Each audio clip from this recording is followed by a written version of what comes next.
मेरा नाम डॉक्टर सीमा सिंह है। मैं स्वच्छ भारत मिशन में कार्य कर रही हूँ और आज मेरे साथ हैं पीलीभीत नगर पालिका परिषद की अध्यक्ष डॉक्टर आस्था अग्रवाल जी। मैम, आपका बहुत बहुत स्वागत है। मैम, सबसे पहले ये जानना चाहेंगे कि आपने कैसे इसको सोचा कि आप जो है पब्लिक में आके उनकी जनप्रतिनिधि बन के उनके लिए काम करें। किस चीज ने आपको इंस्पायर किया? जी, मुझे ऐसा लगता है कि हम लोग मैं वैसे बताऊँ आपको, मैं प्रोफ़ेशन से डेंटिस्ट हूँ, दंत रोग विशेषज्ञ। ओके। और उसमें मैं एमडीएस हूँ, तो पाइलिया रोग विशेषज्ञ हूँ। बिल्कुल। तो मेरा हम लोग जगह-जगह डेंटल कैंप्स लगाते हैं, विलेज एरियाज़ में भी लगाते हैं, टाउन एरिया में भी लगाते हैं। तो जो हमारा जो डेंटल का डिपार्टमेंट है, जिसमें मैंने अपना पीजी किया, दैट इज़ रिलेटेड टू मुँह की सफाई। जो आप स्केलिंग करवाने जाते हो क्लिनिक्स पे, दाँतों को साफ कराते हैं, तो दैट इज़ कॉल्ड स्केलिंग। दाँतों की सफाई। तो हम लोग जगह-जगह कैंप्स करते थे, तो मैं देखती थी, वैसे भी हम लोग जब नॉर्मली मार्केट जाते हैं, कहीं भी जाते हैं तो देखते हैं, तो मैंने देखा कि शहर में बहुत कुछ करने को होता है डेवलपमेंट के नाम पे। कूड़ा बहुत है शहर में, सड़कें अच्छी नहीं हैं। I belongs to a area Pilibhit, जो एक छोटा टाउन एरिया है, तो वहाँ इस तरह की छोटी-छोटी समस्याएँ बहुत हैं। तो कैंप्स करते-करते ऐसा लगा कि अगर आपको भी मौका मिलता है कुछ करने का, तो आप एक बड़े लेवल पे बदलाव ला सकते हो। भई हम अपने एज़ एन इंडिविजुअल और एज़ अ सिटीज़न अपना घर साफ रख सकते हैं, अपने घर की सराउंडिंग साफ रख सकते हैं।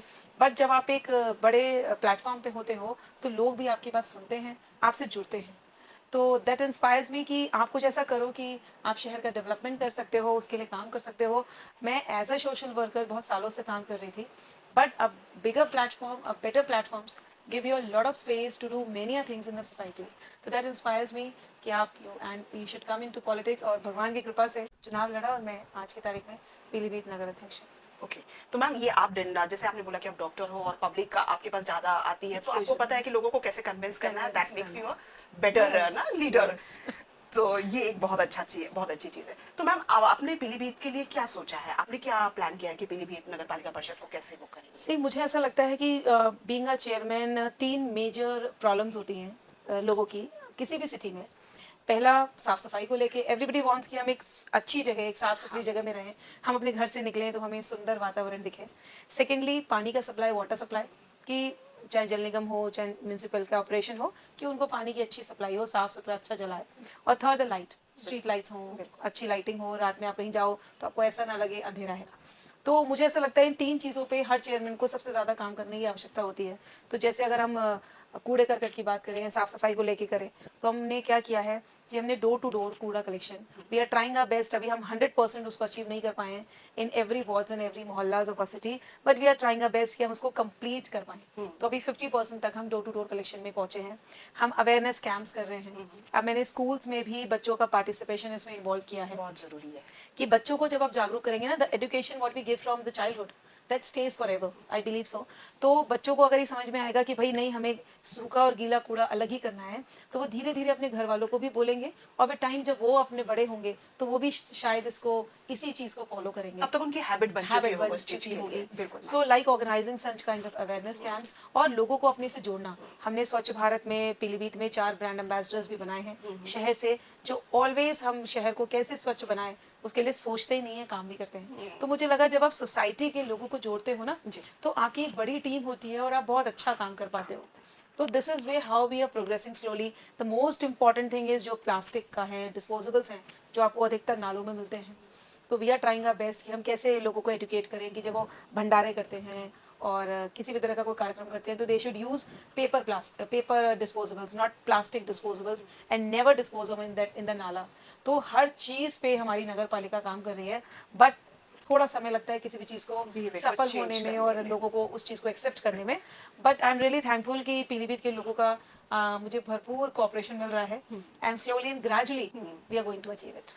मैम, जैसे आज का सबसे बड़ा जो हमारा चैलेंज आ रहा है वो सिंगल यूज प्लास्टिक आ रहा है। यस। लोगों को कैसे इस चीज के लिए मोटिवेट करें कि आप सिंगल यूज प्लास्टिक मत यूज करो। जैसे हमारे पुराने जमाने में लोग घर से झोला लेके जाते थे सामान लेने के लिए, तो उसके लिए आप क्या कर रहे हो? जी, हमने सिंगल यूज़ प्लास्टिक को कम करने के लिए हमने क्या किया है, हमने काफ़ी सारे एनजीओज़ और काफ़ी सारे क्लब्स हर शहर में हैं, जो काम करते हैं, right. And they always trying their best कि वो सोसाइटी के बेटरमेंट के लिए काम करें। तो उन लोग के साथ मिलके हम लोग ने थैले बनवाए। उन थैलों को जब आपने बनवाया तो बहुत महिलाओं को भी रोज़गार मिला। हाँ। बिकॉज़ मुझे ऐसा लगता है आप कोई भी काम करो तो उसके मल्टीपल बेनिफिट्स होने होने चाहिए। चाहिए। तो महिलाओं को भी रोज़गार मिला कि उनको थैले सिलने का मौका मिला, और वो थैले हमने लोगों को डिस्ट्रीब्यूट करना शुरू करे। हम लोग रोड्स पे एक अभियान चलाते हैं कि आज जैसे हमने 4 या 5 सड़कें निर्धारित कर ली अपनी, और उस पे हमें जाना है, और जो मार्केट में सब्जी लेने आ रहा है, फल लेने आ रहा है, राशन लेने आ रहा है, उसको बोलना है भाई तुम घर से थैला लेके आयो नहीं लायो, अगर नहीं लायो कोई बात नहीं, हम आपको थैला दे रहे हैं, और आपके पास अगर पॉलिथीन है तो वो आप हमें दे दो। तो धीरे धीरे मुझे ऐसा लगता है कि लोग इससे ज़्यादा से ज़्यादा जुड़ते जा रहे हैं, और इससे हम एक अवेयरनेस कर रहे हैं। ओके मैम, एक चैलेंज ये आ रहा है, जैसे हम लोग दुकानों पे छापे डाल रहे हैं, दुकानदार को हम कैसे रोके कि वो पॉलिथीन दे ही ना? जी ये आपका बड़ा अच्छा सवाल है, क्योंकि जब हम इस मुहिम में जाते हैं तो दुकानदार हमसे कहते हैं कि मैडम अगर ग्राहक थैला लेके नहीं आया है तो हम क्या करें, हम तो बेचेंगे ही ना सामान, हम पन्नी में देंगे। तो हमारे दुकानदार से कहना है कि आप उसको पन्नी में उस दिन दीजिए, लेकिन हर दुकानदार के पास अपने जो ग्राहक होते हैं वो पेटेंट होने लगते हैं, वो उन्हीं से राशन खरीदते हैं, उन्हीं से सब्जी खरीदते हैं। तो नेक्स्ट टाइम आपका एक कस्टमर का अपने जो शॉपकीपर होता है उसे एक बॉन्ड बनता है। तो मेरा उनसे ये कहना था कि आप उनसे हर बार जब रिक्वेस्ट करेंगे और आप कुछ थैले उनको देना शुरू करिए, हमने दुकानों पे भी थैले रखवाए, कि आप उनसे बोलिए कि मैं इस थैले में आपको सामान दे रहा हूँ, और अगली बार जब आप आएँ तो आप इसी थैले को लेके आएँ और सामान के लिए। तो मुझे ऐसा लगता है धीरे धीरे the small things makes a huge change, but it takes time. No doubt. जैसे मैम अभी अगर आने वाले टाइम में देखें तो कांवड़ यात्रा शुरू होने वाली है, और उधर के साइड में कांवड़ का बहुत हाँ। बड़ा वो है, तो उसके लिए क्या सोचा है मैम, कैसे करेंगे जी, आप? उसके लिए हमने जो सारे मार्ग हमारे नगर से होके गुजरते हैं कावड़ियों के, उन सब का रिपेयर और मेंटेनेंस का काम शुरू हो गया है। ऑलमोस्ट कल तक हमारा कंप्लीट भी हो जाएगा, कि कहीं रोड पे गड्ढे ना हो, क्योंकि जब बारिश वगैरह होगी और जलभराव होगा तो उन्हें पता ही नहीं चलेगा चलते समय कि कौन सा गड्ढा आ गया। तो रिपेयर और मेंटेनेंस का रोज का काम शुरू हुआ है। लाइट्स, क्योंकि कावड़िये सुबह भी चलते हैं, शाम भी चलते हैं, रात भी चलते हैं, तो उनको किसी भी तरह का ऐसा ना हो जब वो रात में जाएं तो किसी गली और मोहल्लों से वो गुजरें और उसमें अंधेरा हो। बिल्कुल। तो प्रकाश व्यवस्था हम लोग दुरुस्त करा रहे हैं। तीसरा, जगह जगह पानी की व्यवस्था हम लोग करा रहे हैं। चौराहों पे जो मुख्य चौराहों से वो लोग गुजरेंगे ताकि किसी भी तरह की जल की उनकी समस्या ना हो। और चूंकि ये श्रद्धा का केंद्र है, आस्था का केंद्र है, लोग इससे जुड़ना चाहते हैं। और पीलीभीत के लोगों में मैंने विशेष उत्साह देखा है अध्यात्म को लेके। तो जगह जगह पे भंडारे कावड़ियों के लिए, उनके स्वागत समारोह जब वो पीलीभीत एंटर होंगे तो किन किन पॉइंट्स पे उन पे पुष्प वर्षा होगी। उनको किसी भी चीज़ की आवश्यकता है, चाहे वो भोजन हो चाहे जल हो, उसकी आवश्यकता के अनुसार जगह जगह पे छोटे छोटे कैंप्स ऑर्गेनाइज हो रहे हैं और लोग मन से सेवा कर रहे हैं। तो इस तरह की तैयारी नगर पालिका की तरफ से है ताकि कावड़ियों को पीलीभीत में किसी भी तरह का कोई दिक्कत ना हो। तो मैम अगर हम लोग इसको जीरो वेस्ट बना ले तो हमारे लिए और भी अच्छा रहेगा, एक डेफिनेटली, cleaning को लेकर। मतलब ये तो मुझे ऐसा लगता है जैसे हम लोग कहते हैं ना, हेल्थ को मेंटेन करने के लिए एक लाइफस्टाइल फॉलो करो। Exactly. सेम मैं मानती हूँ कि आप एक आपका वो लाइफस्टाइल, आपकी एक थॉट होनी चाहिए कि अगर हम कहीं कैंपिंग करेंगे, हम भंडारा भी ऑर्गेनाइज कर रहे हैं कावड़ियों के लिए, तो वी मेक श्योर कि उस जगह पे कहीं गंदगी ना हो। ना हो, बिल्कुल। अगर हम कहीं भी वाटर कूलर्स अरेंज कर रहे हैं या पानी का अरेंजमेंट कर रहे हैं तो भी मेक श्योर कि हम प्लास्टिक के डिस्पोजेबल ग्लास यूज ही ना करें, कागज के ग्लास यूज करें, और हमारे पास बिग डस्टबिन हो ताकि हम उसी में फेंकें। एंड नगर पालिका विल टेक केयर कि जब वो भर जाए तो उसको हटा के उसकी जगह दूसरा डस्टबिन रखे। तो दिस आई थिंक हमारे थॉट प्रोसेस और हमारे लाइफस्टाइल में ही होना चाहिए। और पीलीभीत नगर पालिका का यही सोच है कि मतलब आप कुछ भी कर रहे हो तो hygiene and sanitation and maintenance वो इंक्लूडेड होगा। मैम मुझे लगता है कि बीइंग अ लेडी एक सॉफ्ट कॉर्नर आपका जरूर रहेगा लेडीज के लिए, कि मतलब जो फीमेल हैं, जैसे भी आपने बोला कि झोला से उनको एक रोजगार मिल जाता है, जी। तो उनको लेके भी आपका फोकस रहता है मैम कि कैसे कैसे करना है हाँ बिल्कुल रहता उनको है, जोड़ने के बिल्कुल लिए, रहता है, कैसे because not only as a female, because मुझे ऐसा लगता है जो कोई भी महिला हो, चाहे किसी भी तबके की वर्ग की हो, एजुकेटेड हो अनएजुकेटेड हो, उसमें बहुत पोटेंशियल होता है। Right. You know, every female अपनी फैमिली को टोटली मैनेज करती है। आप मुझे तो हमेशा से इस सवाल पे हंसी आई कि आप बहू हमेशा ये देख के लाते हो कि वो देखने में सुंदर हो, भले ही पढ़ी लिखी ना हो, लेकिन आपको इतना विश्वास होता है कि आपकी बहू बेटे को आईएएस, डॉक्टर या इंजीनियर बना देगी। तो मतलब जब मैंने ये बात सुनी जब मैं छोटी थी तो मैं हमेशा से सोचती थी कि इतना, इसका मतलब I always try to take everything is positive, इसका मतलब हम में इतना पोटेंशियल है। तो every women has that potential. इसी तरह से जैसे अभी तीज उत्सव आने वाला है, तीज आने वाला है, सावन शुरू हो रहे हैं, तो पिछले साल भी हमने नगर पालिका के थ्रू रोजगार भारती के बैनर तले हमने स्टॉल्स लगाई थी। उसमें हमने महिलाओं को बोला, शहर में जो महिलाएं अच्छी मेहंदी लगाती हैं वो स्टॉल पे आएँ और लोगों की मेहंदी लगाएं, और जो भी उनकी आय हो वो रख लें, नगर पालिका अरेंजमेंट करके देगी। And ma'am you won't believe, इतना अच्छे हमारे कैंप्स गए, एक एक दिन में उन महिलाओं को 50-50, 60-60 हज़ार का रोजगार nice. मिला। And I tell you moment, मेरे पास एक फीमेल का फोन आया तीज वाले दिन, क्योंकि हमने 30 से 2 दिन पहले वो स्टॉल लगाई थी। वो बोली, दीदी मैंने अपनी जिंदगी में पहली बार अपनी कमाई से एक साड़ी खरीदी है। Very nice. एंड मतलब आई रियली टेल यू, मैं कैमरे पे भी ये बात बोलूंगी कि वो बहुत स्पेशल मोमेंट था। उसने मुझे सेल्फी खींच के भेजी वो साड़ी के साथ कि दीदी मैंने कभी नहीं सोचा था कि मैं कुछ भी कमा पाऊंगी, और उसने उस स्टॉल से एक दिन में 15,000 रुपये कमाए थे। तो शी वॉज एक्सट्रीमली हैप्पी। वो अपने घर वालों के लिए भी सामान लेके आई। तो मुझे ऐसा लगता है कि ये छोटी छोटी चीज़ें आपको बहुत ऐड ऑन कर सकती हैं। और इस बार मेरे पास ऑलरेडी क्वेरीज आने लगी। पिछली बार तो हम 2 ही 3 स्टॉल्स लगा पाए थे कि मैम इस बार बड़ा एरिया कवर करिएगा, क्योंकि बहुत सारी लड़कियां और महिलाएं तैयार हो गई हैं इसको करने में। बिकॉज वी फीमेल्स हम लोग बाहर का काम भी मैनेज कर पाते हैं और घर भी मैनेज कर पाते हैं। तो एज एन अध्यक्ष और बीइंग अ फीमेल अध्यक्ष, जैसे कि आपने कहा, मुझे ऐसा लगता है कि कहीं भी हम महिलाओं को जोड़ सकते हैं इसमें, तो उससे बेटर कुछ नहीं नहीं है। हो सकता, क्योंकि बिल्कुल। घर की मेंटेनेंस, साफ सफाई हम महिलाएं ही देखते हैं, वेदर वी आर वर्किंग और नॉन वर्किंग। तो इन द सेम वे अगर मुझे लगता है शहर को सुंदर और साफ बनाना है, तो महिलाओं को आगे उसका आना हिस्सा होगा। बनाइए बिल्कुल। और आपका शहर जरूर सुंदर और स्वच्छ बिल्कुल बनेगा। मैम। मैम, मेरा एक आखिरी सवाल है कि जैसे कल से प्लांटेशन का माननीय योगी जी और माननीय मोदी जी ने बोला है, प्रधानमंत्री जी ने, कि प्लांटेशन करना है, तो उसके लिए मैम कैसे आप क्या प्लान किया आपने उसके? जी मैं आपको बताऊं, हमारा जो पीलीभीत है वो तराई क्षेत्र है। हाँ। ठीक है, it's very close to forest, forest area, dense forest area बहुत ज़्यादा है। अगर आपने सुना हो चूका स्पॉट, तो वो हमारे पीलीभीत में ही है। आपको भी आइएगा। बिल्कुल आऊंगी। तो मुझे ऐसा लगता है कि प्लांटेशन इज एक ऐसी सोच होनी चाहिए कि हमारे पास ये टारगेट नहीं होना चाहिए कि हमें सिर्फ अभी करना है। मतलब आप और जिस पेड़ को आप लगाओ, चाहे आप गमले में लगाओ, चाहे आप जमीन में एक बड़ा पौधा लगाओ, उसकी जिम्मेदारी इज मोर इम्पोर्टेंट। आप भले ही 10 पौधे लगाओ, लेकिन वो 10 पौधे सर्वाइव करें, दैट इज योर रिस्पॉन्सिबिलिटी। ये बहुत ज़रूरी है। तो मैंने I started it with my nagar palika parisar only. इतना बड़ा नगर पालिका परिसर है, तो मुझे लगा क्यों ना, आप चूंकि जुलाई is the best time plantation के लिए।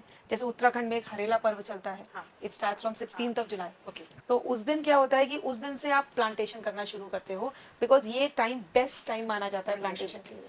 तो उसी को देखते हुए हमने भी सोचा कि हम अपनी नगर पालिका से स्टार्ट करें, और बहुत सारा प्लांटेशन हमने अपनी नगर पालिका में स्टार्ट किया। और जो पीलीभीत में हमारे छोटे छोटे लैंड एरियाज हैं, नगर पालिका की संपत्ति जिसे कहते हैं, जो हमें लगता है कि अभी शायद किसी यूज़ की नहीं है, हम उसको किसी और फॉर्म में यूज़ नहीं कर पाएंगे, तो what I am doing is उन सारे लैंड एरियाज को चिन्हित कराया है, उसमें मिट्टी पड़वा के, उसको एक सा करवा के, और उसमें प्लांटेशन करवा देंगे। और उस प्लॉट के पास जितने आप आसपास के लोग हैं, उनकी एक सोसाइटी हम बना रहे हैं। They will take care of that particular area. उसमें 2-3 बेंचेस पड़ जाएंगी, एक नल लग जाएगा, तो पानी के प्लांटेशन का भी प्रोसेस होता रहेगा, और लोगों को बैठने के लिए भी एक जगह मिलेगी। एंड दैट इज़ कि वो एरिया आप लोग बैठने के लिए, एक दूसरे से बात करने के लिए, थोड़ी देर मोबाइल दूर रख के उसको यूज़ करेंगे। सेम एक मैंने एक चीज़ स्टार्ट और करी है कि बहुत से लोग हैं जिनका लैंड एरिया पीलीभीत में है, बट वो पीलीभीत में नहीं रहते हैं, वो बाहर रहते हैं, बट उनका प्लॉट पड़ा हुआ है। तो आसपास के लोग अपने घर का सारा कचरा और कूड़ा उस खाली प्लॉट में डालते हैं। ये प्रॉब्लम शायद सब जगह है। तो what I am doing is, मैंने ये अपने कार्यालय पे आदेश दिया है कि इनके जो मालिक हैं उनसे बात करो कि हम आपका प्लॉट साफ करवा के उसमें प्लांटेशन करा दे रहे हैं। तो वो जो कॉलोनी के लोग हैं, at least they can get fresh air. बिल्कुल। तो इसी तरह से जो रोड हैं, जो मोहल्ले हैं, जो कॉलोनीज हैं, उसके साइड में अगर सब में प्लांटेशन हो जाए, लोग भी इसमें बहुत बढ़ चढ़ के हिस्सा ले रहे हैं। और मुझे लगता है माननीय मोदी जी और योगी जी का बहुत अथक प्रयास है। वी हैव सीन था, हमारे पीलीभीत में कभी टेम्परेचर 40 से ऊपर नहीं जाता था। इट्स अ तराई बेल्ट, पूरा वन एरिया है, but this time we crossed 45। तो अगर ऐसी जगहों पे अगर टेम्परेचर इतना राइज कर रहा है, तो दिल्ली वगैरह तो आप इमेजिन ही कर सकते हैं कि इट वॉज 52, 53। तो ये हर इंडिविजुअल की जिम्मेदारी होनी चाहिए कि वो प्लांटेशन करें। तो हम सिर्फ प्लांटेशन कर नहीं रहे हैं, उस प्लांट्स को मेंटेन रखना है। And why we should keep on planting trees, ये भी बहुत इंपॉर्टेंट हमारा एक इशू है इस समय। तो बस मैम, एक मैं चाहती हूँ कि आप हमारी जनता को, पब्लिक को, जो व्यूअर्स हैं, उनको कुछ मैसेज ऐसे दीजिए। जैसे आपसे बात करने के बाद लगा कि आप लोगों को इन्वायरमेंट से जोड़ रहे हो जी पूरी तरीके से, कि आप जुड़ो उनसे, तो क्या आप लोग कहना चाहोगे? जी, मैं इस माध्यम से यही कहना चाहूँगी कि अगर हम लोग एक बार बैठ के सोचें ध्यान से, बिकॉज़ हर चीज़ आपकी सोच से ही शुरू होती है। आज हम लौट के सब वहीं आ रहे हैं जहाँ से हम लोग शुरू किए थे। मिट्टी के बर्तन में खाना बनने लगा है, लोग डिज़ाइनर्स मिट्टी के पॉट्स खरीदते हैं। सोलर पैनल्स पे हम वापस आ गए। हम लोग कोशिश करते हैं कि हम खादी पहने, हम कॉटन पहने, क्योंकि हमें गर्मी बहुत लगती है। हम कोशिश करते हैं कि 5 स्टार होटल से बेटर हम छुट्टियाँ रिज़ॉर्ट में बिताएँ, क्लोज़ टू नेचर, हमारे पास कॉटेज हो, जो हम जब सुबह उठें तो नदी बह रही हो और प्लांट्स हों। तो हमें ये एनालिसिस करने की ज़रूरत है कि एट द एंड आपके पास कितना ही बड़ा घर हो, कितनी ही बड़ी गाड़ी हो, आपको जीने के लिए एक शुद्ध पर्यावरण और वातावरण की ज़रूरत है। और जब वो हमारे पास होता है, तो हम एक अच्छी लाइफ इमेजिन कर सकते हैं। हम रोज़ पिज़्ज़ा बर्गर खाते हैं और हॉस्पिटलाइज होकर मूंग की दाल पे आते हैं। तो मैं ये कहती हूँ, आप मूंग की दाल खाइए, आपको हॉस्पिटलाइज नहीं होना पड़ेगा। तो in the same way being a nagar palika adhyaksh, मैं सभी लोगों को यही आग्रह करूंगी कि आपका शहर, सिर्फ आपका मोहल्ला की अगर आप जिम्मेदारी ले लेना तो आपका शहर साफ हो जाएगा। ये हम सबकी जिम्मेदारी बनती है कि हमारी सराउंडिंग्स साफ हों। और मुझे लगता है हम सबकी एग्जिस्टेंस इस प्रकृति से है। प्रकृति है तो हम हैं, प्रकृति नहीं है तो हम नहीं हैं। इसलिए हम सबको वो करना चाहिए जिससे हमारी प्रकृति हमेशा खुश रहे, फूलों की फॉर्म में मुस्कुराए। बिल्कुल। आपका बहुत बहुत धन्यवाद।